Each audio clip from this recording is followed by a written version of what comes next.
오늘 말씀은 사도행전 18장에 나오는 말씀으로 성경에 능통한 아볼로, 그런 제목으로 함께 말씀이 주는 교훈을 나누고자 합니다. 오늘 본문에서 아볼로라고 하는 한 인물이 나오고 있습니다. 이 아볼로라고 하는 이 사람은 브리스길라 아굴라 부부를 만나기 전과 만난 이후의 삶이 완전히 달라졌다라는 사실을 오늘 말씀은 우리에게 주목하여 가르쳐주고 있습니다. 아볼로가 브리스길라 부부를 만나기 전에는 요한의 세례를 통하여 예수님을 증거하는 그런 교사로서의 역할을 감당하였습니다. 그런데 이 아볼로가 브리스길라 부부를 만난 이후에는 성경으로서 성령 세례도, 또 그리스도가 예수 그리스도께서 바로 진정으로 구약에서 약속하신 바로 그분일 뿐만 아니라 우리 모두를 구원하는 구원자가 된다는 사실을 증거하는 그런 사람이 되었다라는 것입니다. 여러분, 오늘 본문에 등장하고 있는 이 아볼로라고 하는 인물은 브리스길라와 아굴라 부부를 하나님 안에서 만나게 될 때 온전한 복음의 소유자가 되었고 바울의 진정한 동력자가 될 수 있었습니다. 이런 점을 보면 어떤 사람을 우리가 만나는가 하는 것은 굉장히 중요한 하나의 삶의 전환점이 된다는 사실입니다. 우리도 이 남창교회를 통해서 우리 성도들 간에 서로 만남을 가질 수도 있고, 또 우리가 말씀을 듣고 신앙생활을 하는 가운데 하나님의 말씀을 통하여 진정으로 예수님을 만나게 된다는 것, 이런 것들이 우리의 삶에 엄청난 변화를 가져오는 그런 일이 된다는 것입니다. 그래서 좋은 만남은 참 은혜요, 축복이다 라고 말할 수가 있습니다. 아볼로에게 있어서 브리스길라 아굴라 부부야말로 큰 은혜의 계기가 되는 복된 만남이 되었다라고 말할 수가 있습니다. 오늘 본문은 사도 바울께서 제3차 선교 여행을 시작하면서 에베소에서 있었던 일을 나타내는 그런 말씀입니다. 바울 사도는 2차 선교 여행을 마치고는 추후 52년부터 53년까지 약 1년가량을 안디옥에 돌아와서 머물고 있다가 곧바로 제3차 선교 여행을 시작하게 되었습니다. 2차 세계 선교 여행은 추후 49년에서 52년까지 약 3년에 걸쳐 했던 여행이라면 마지막 제3차 선교 여행은 53년부터 시작하여 58년까지 약 6년에 걸친 사역이었다라는 사실입니다. 바울의 제3차 선교 여행의 몇 가지 특징이 있습니다. 그 특징이 무엇이냐 하면, 첫째는 1차, 2차 선교 여행 때는 주로 복음을 전하는 일에 집중한 반면에 3차 선교 여행 때는 이미 복음을 전했던 곳을 돌아가며 그 믿음을 더욱 굳게 하는 그런 사역을 중점적으로 하였다는 것입니다. 그래서 바울의 제3차 선교 여행을 바울의 목회적 사역이었다, 그렇게 평가하기도 합니다. 두 번째 특징은요, 그러다 보니까 제3차 선교 여행 때는 두란노라고 하는 지역에서는 2년을 머물면서 그곳에서 말씀을 강론하는 사역을 하였고, 에베소에서는 3년을 머물며 목회 사역을 하였다라는 사실을 우리는 주목할 수가 있는 것입니다.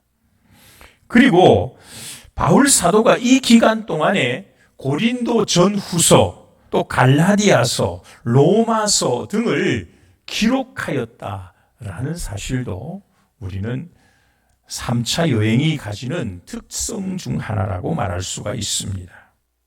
오늘 말씀에서 먼저 생각할 것은 이 아볼로라고 하는 인물을 좀 더 살펴보고자 합니다. 오늘 본문에서 아볼로에 대하여 몇 가지를 말씀하고 있는데, 그 중에 그는 말씀에 언변이 좋은 사람이고 또 성경에 능통한 사람이다 라는 평가를 하고 있다는 사실입니다. 자, 오늘 본문 24절을 보시면 알렉산드리아에서 난 아볼로라고 하는 유대인이 에베소에 이르니 이 사람은 언변이 좋고 성경에 능통한 자라, 그렇게 말씀을 하고 있지 않습니까? 아볼로가 이집트의 알렉산드리아 출신이다라는 말씀을 하고 있죠. 여러분, 이 알렉산드리아라고 하는 지역은 알렉산더 대왕이 건설했던 지중해 연안 도시입니다. 마게도니아 알렉산더 대왕이 이집트를 점령하면서 자신의 공적과 헬라 문화의 우수성을 기념하기 위해서 주전 332년경에 지중해 연안 북부의 한 도시를 건설하게 됩니다. 그리고 자신의 이름을 따서 알렉산드리아라 명명한 것이 바로 이 도시가 되었다는 것입니다. 여러분, 바로 이 알렉산드리아라고 하는 지역은 그래서 해상의 육로, 해상뿐만 아니라 육로 이런 부분에 열려있는 아주 좋은 도시 조건을 갖춘 도시였습니다. 로마 다음 가는 큰 도시로 성장을 할 수가 있었던 지역이기도 합니다. 특별히 이 알렉산드리아라고 하는 지역은 학문적으로 아테네와 견줄 만한 도시가 되었습니다. 유명한 이집트의 대학, 기원전 3세기에 세워진 가장 크고 영향력이 있는 고문서를 소장한 도서관이나 박물관, 이런 것들이 세워진 곳이 바로 알렉산드리아라고 하는 지역입니다. 그 밖에도 교육, 문화, 이런 시설들이 아주 체계적으로 잘 갖추어진 교육과 문화의 도시다라고 말할 수가 있습니다. 알렉산드리아에서는요, 일찍이 유대인들이 그곳으로 많이 이주를 해오게 되는데 도시 인구의 약 5분의 2 정도가 유대인으로 구성될 정도로 굉장히 유대인들이 많이 거주하는 지역이었다고 합니다. 그러다 보니까 이 알렉산드리아 지역에서는요, 우리 교회사의 역사에 있어서 아주 놀라운 사건 하나가 그곳에서 일어납니다. 그것이 뭐냐 하면 주전 1세기경에, 정확히 말하면 주전 90년쯤 되던 그때에 70인 역본이라고 하는 성경 번역 작업이 일어난 것입니다. 당시는 구약 성경만 있었던 시대였고, 구약 성경은 히브리어와 아람어로 기록이 되어 있었던 때였습니다. 그런데 당시 국제적으로 통용되고 있던 공용어는 헬라어였습니다. 그러다 보니까 헬라어로 이 구약 성경의 히브리어를 헬라어로 번역하는 작업이 일어나게 되는데, 그것이 바로 70인 역본이라고 하는 성경이 된 것입니다. 이 일은요, 알렉산더 대왕의 명령으로 시작되었다고 합니다.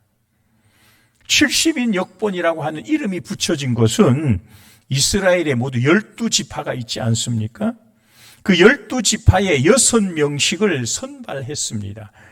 가장 학문이 뛰어나고 또 성경을 잘 아는, 당신을 랍비라고 부르는 사람들, 그들이 한 지파에 6명씩 선발되어서 모두 72명이 선발되게 된 것입니다.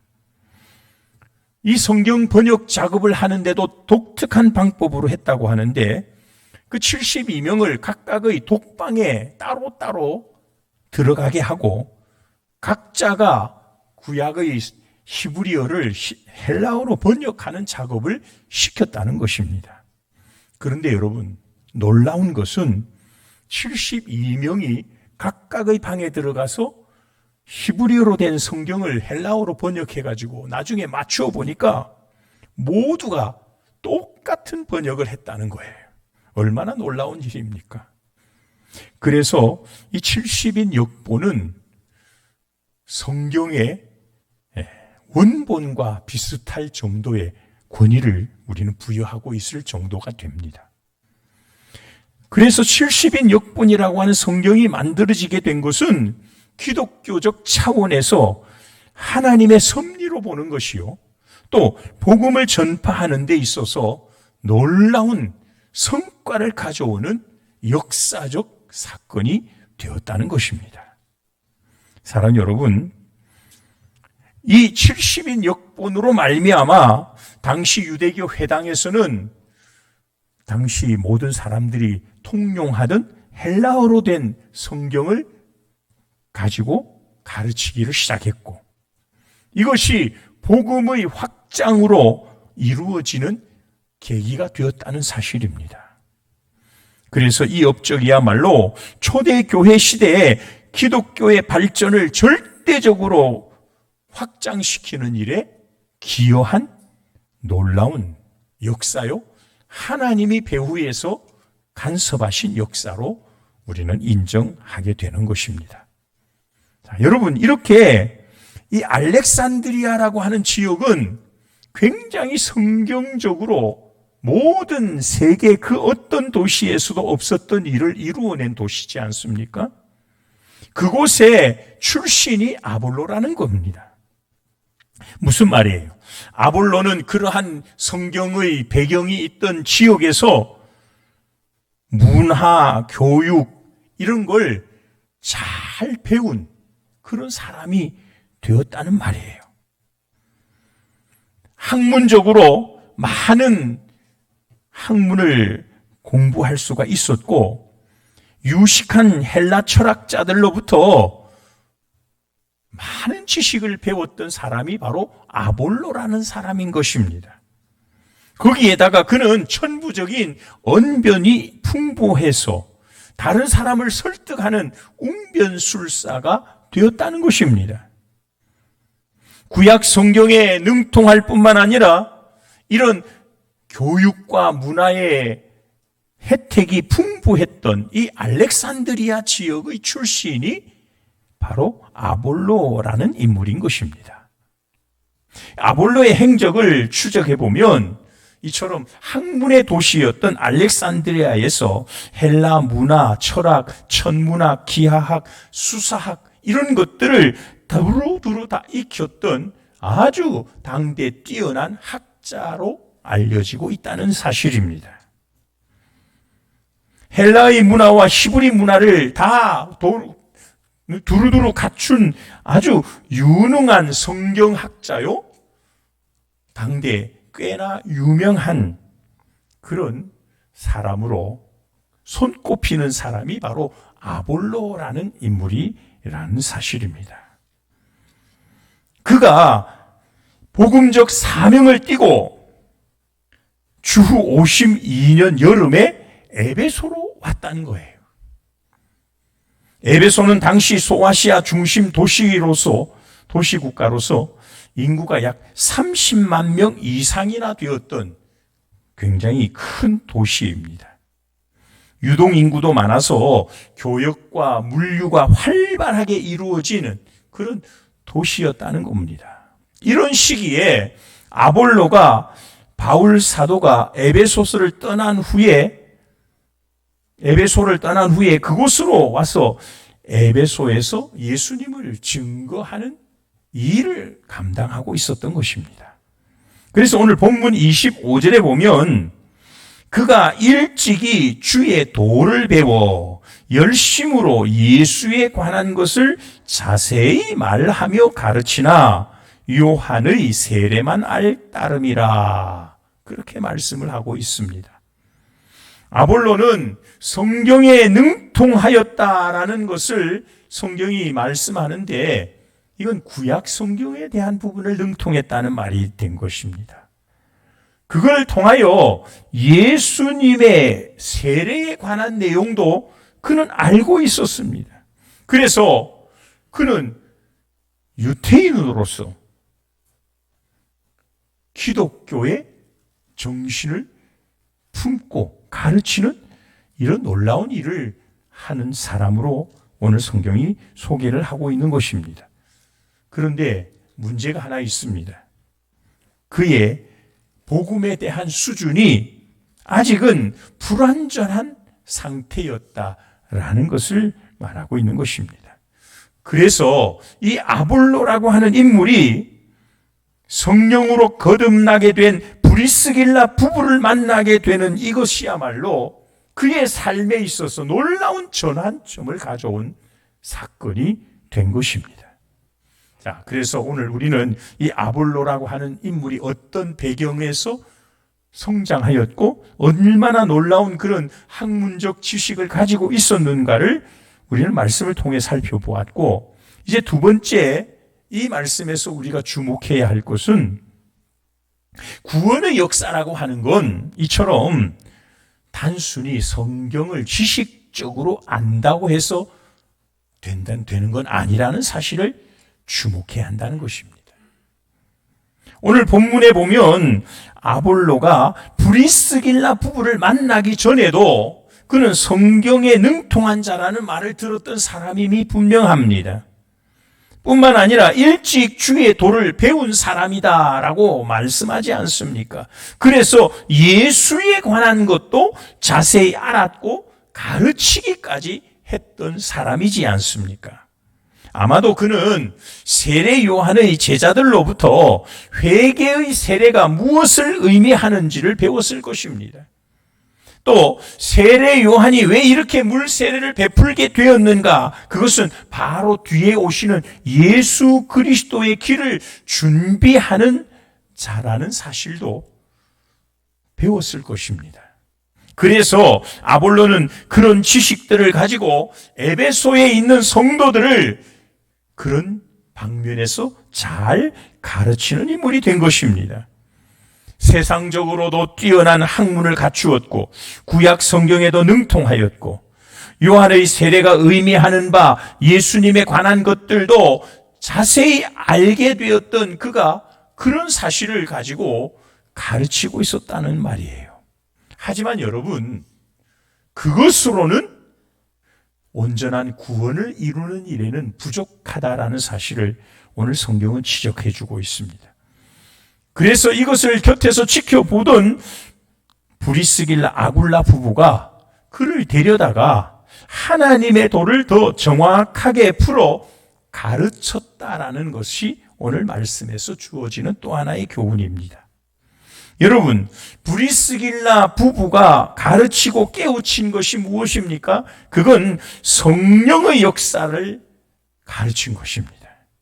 다른 말로 말하면 성령 세례를 가르친 것입니다. 성령으로 거듭나는 것이 얼마나 중요한 것인가, 거듭남의 비밀을 그는 가르칠 수 있었던 것입니다.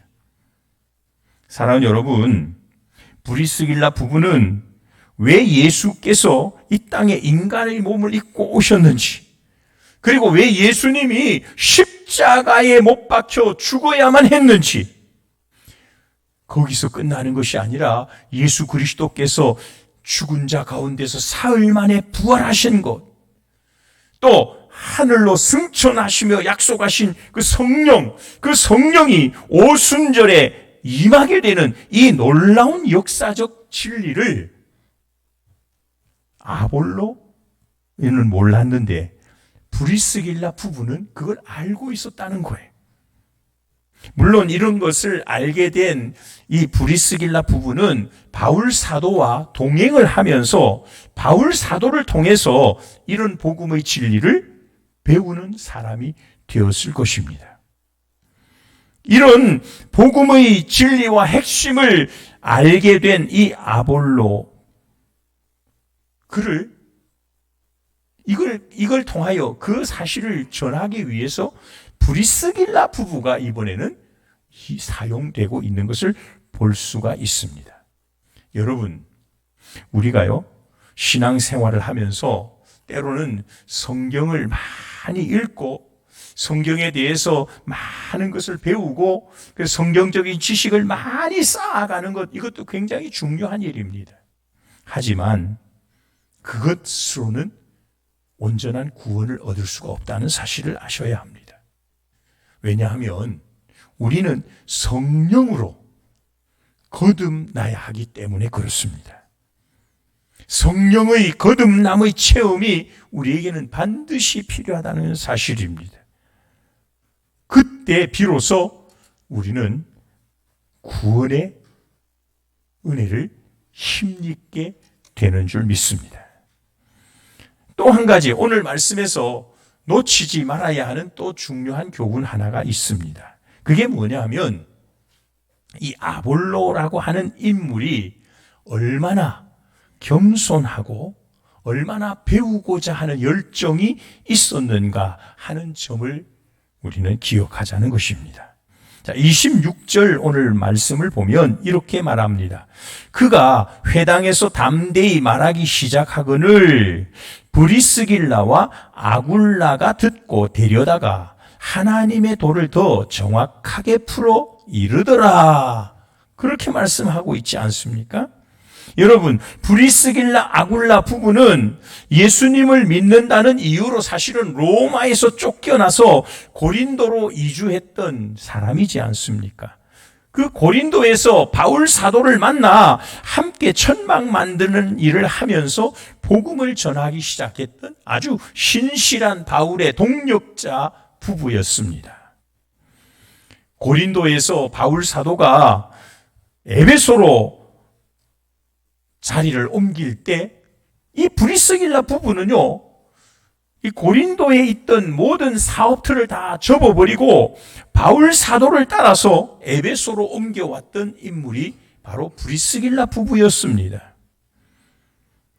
그런데 브리스길라 부부가 이 에베소에서 이제 살기 시작하다가 회당에서 한 젊은이가 복음을 전하는 걸 듣게 되는 것입니다.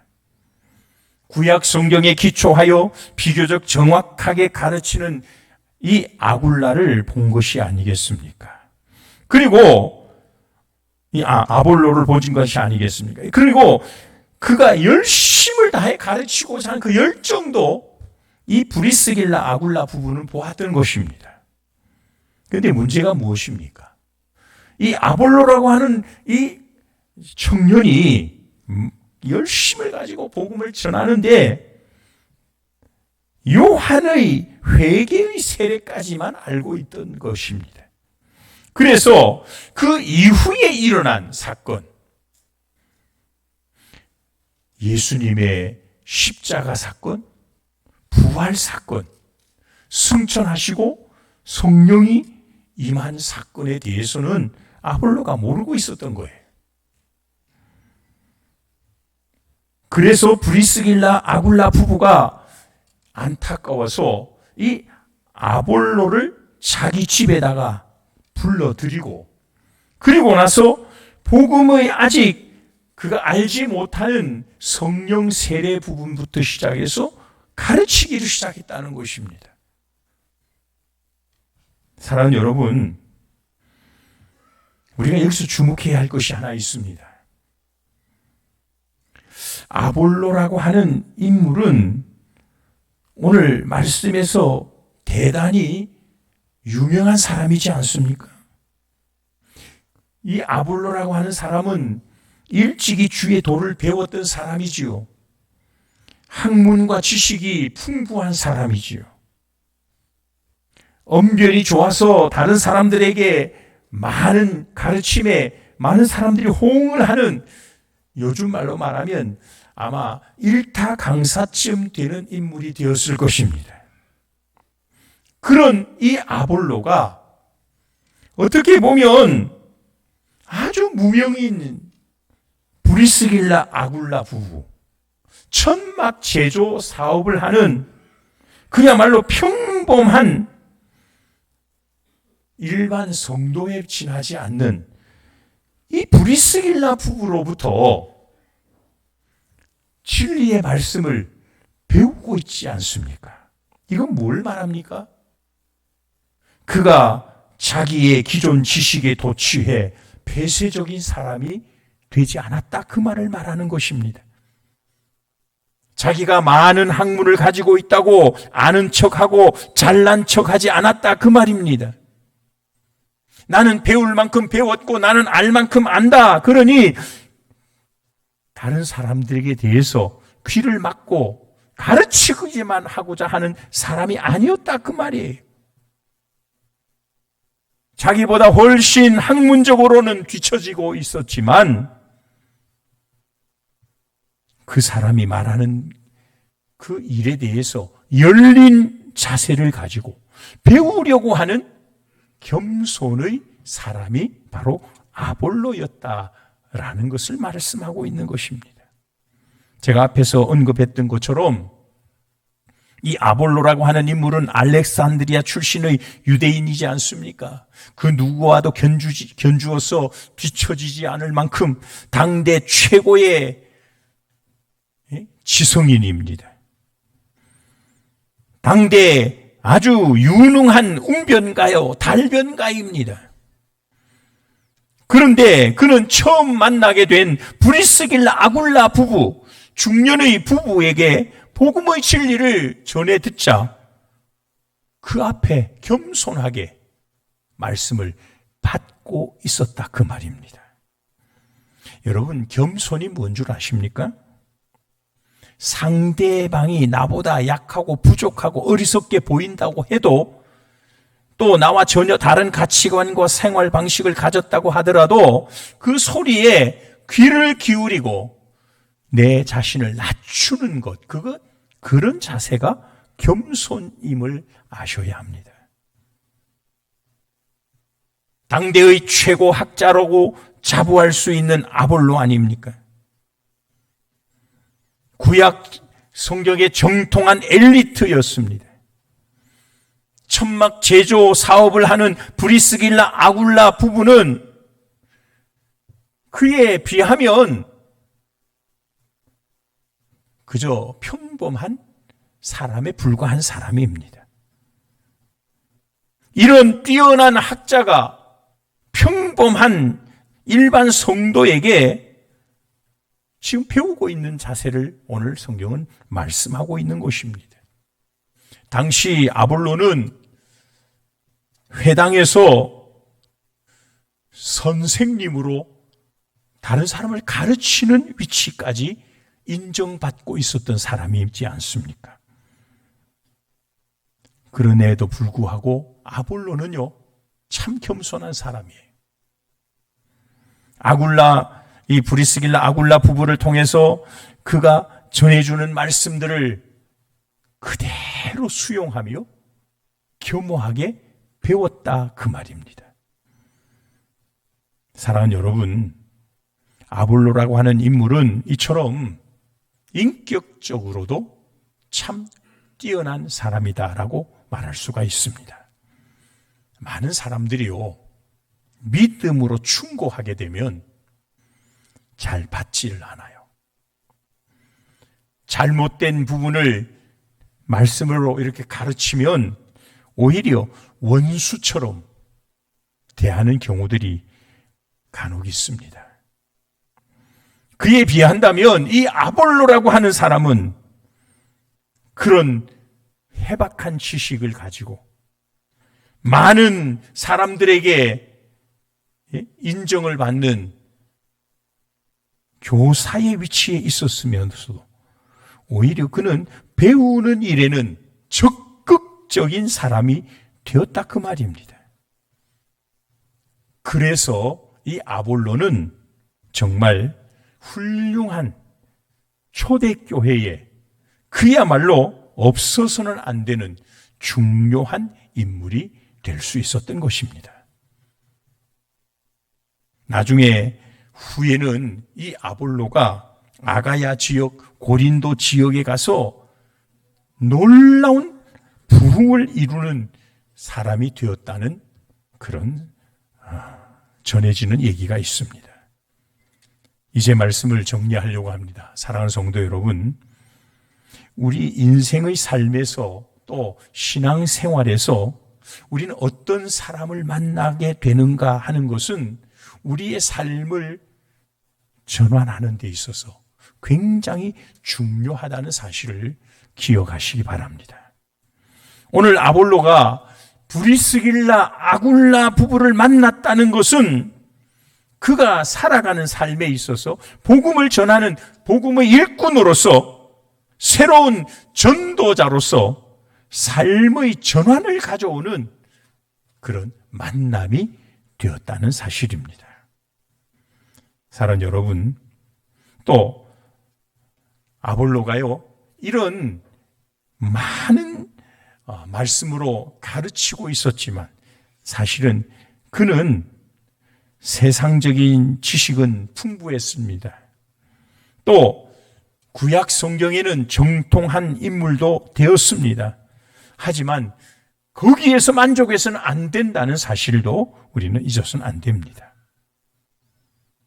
우리는 성령으로 거듭나기 위해서, 성령 충만함을 받기 위해서 늘 깨어 기도해야 합니다. 그것이 우리로 하여금 진정한 그리스도인으로 변화되게 하는 일임을 아시기를 주님의 이름으로 축복합니다. 또 하나 오늘 말씀에서 아볼로의 그 겸손한 자세, 신앙생활을 하는 사람들에게 있어서 가장 첫째로 요구되는 덕목이 무엇일까요? 그것이 바로 겸손입니다. 남을 나보다 낮게 여길 줄 아는 자세. 많이 가졌다고 가난한 사람을 무시하거나 많이 배웠다고 무식한 사람을 아주 무시하는 이런 일들의 태도야말로 우리가 걷어내야 하는 그런 우리의 자세임을 아셔야 합니다. 아볼로가 훌륭한 인물로 초대교회에 그야말로 뛰어난 업적의 사람이 될 수 있었던 것은 이렇게 브리스길라 부부를 만남에서 시작되었고, 그가 성령의 세례와 성령의 거듭남의 비밀을 배우고 체험하게 된 것과 이렇게 겸손한 자세로 수용하고자 하는 그런 배움의 태도가 그로 하여금 초대교회에 빛나는 인물로 살 수 있게 만든 줄 믿습니다. 사랑하는 여러분, 오늘 우리도 하나님 말씀 앞에 내가 그동안 배우고 내가 가지고 있는 이런 것들을 조금 내려놓을 필요가 있어요. 그래서 열린 자세, 귀를 여는 마음, 이런 것들을 가지고 말씀을 받아들여 더욱더 믿음에 성장하는 우리 성도들 될 수 있기를 주님의 이름으로 간절히 축복합니다. 기도하겠습니다. 거룩하신 우리 하나님, 감사를 드립니다.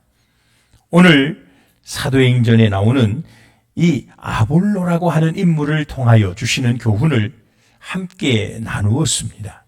하나님, 우리가 성경을 아는 것에 끝나지 않게 하시고 이것이 성령으로 우리 안에서 역사되어 참으로 우리가 거듭남을 체험하게 하시고 하나님의 은혜의 그 복을 정말 누리며 아름다운 신앙인들로 한 단계 한 단계 성장해가는 우리 성도들 되게 도와 주시옵소서. 그래서 우리도 하나님 앞에 쓰임받는 귀한 일꾼 되게 하시고, 하나님이 우리를 쓰실 때에 죽도록 충성을 다하는 신실한 일꾼으로 살아가게 도와주시옵소서. 이 모든 말씀을 우리를 구원하신 거룩하신 예수님의 이름으로 간절히 기도드리옵나이다. 아멘.